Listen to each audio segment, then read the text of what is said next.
You're listening to the New York Sports Show, the #1 all New York sports podcast. Hosted by Dominic Konareski. Hello and welcome to the New York Sports Show, your #1 all New York sports podcast. I'm your host, Dominic Konareski. Well, folks, today's New York Yankee game has been postponed due to COVID-19, something I would never have thought I would be saying with the clubhouse being 85% vaccinated, but COVID happens, so there's no game today against the Boston Red Sox, which means at least for one more day, the All-Star break extends for the Pinstripes.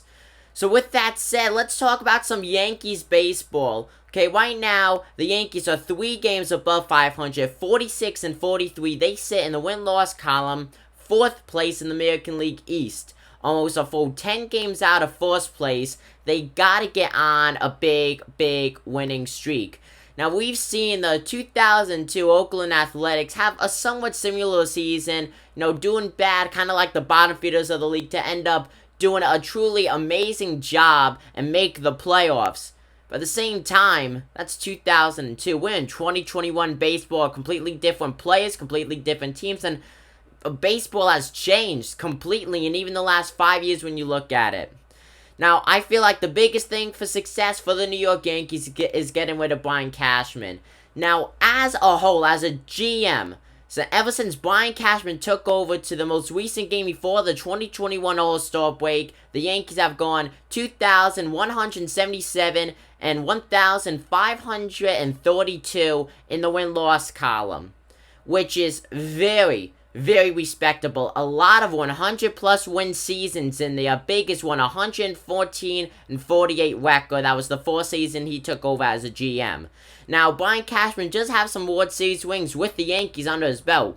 But let me also remind you, though, that the last World Series win and the last World Series appearance as a whole for the New York Yankees came back in 2009 where they beat the Philadelphia Phillies in a 4-2 series.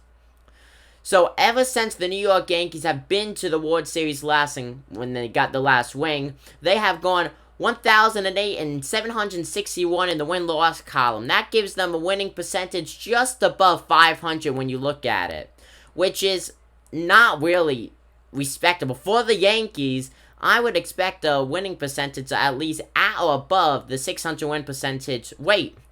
Now, the Yankees, ever since 2009, they have had a very up and down tenure with the, I would say, and very early 2010s, just kind of bringing them down, and then they got back up.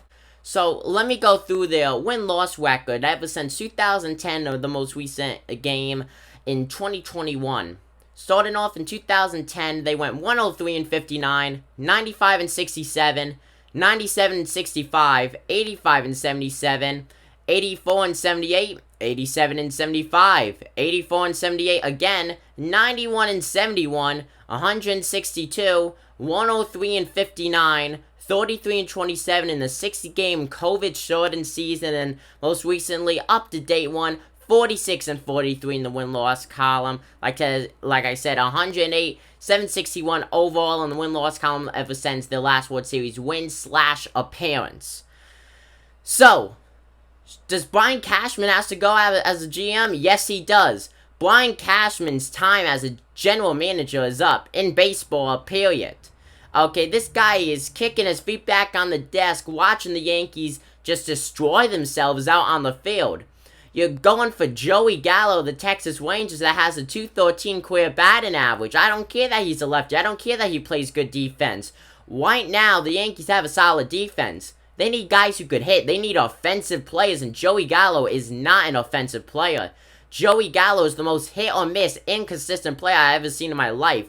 If the Texas Rangers were not as bad as they are, Joey Gallo would not be in the MLB right now. He would be a career league, minor leaguer, And that's the only way to put it.